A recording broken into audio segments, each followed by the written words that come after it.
ఎన్నికల చిత్రం చాలా ఆసక్తికరమైంది.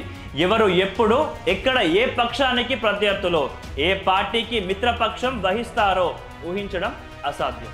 మిత్రులు ప్రత్యర్థులు కావడం, వైరి వర్గాలు ఏకమై ఐక్య సంఘటన ఏర్పాటు చేయడం గంటల వ్యవధిలో జరిగిపోతుంది.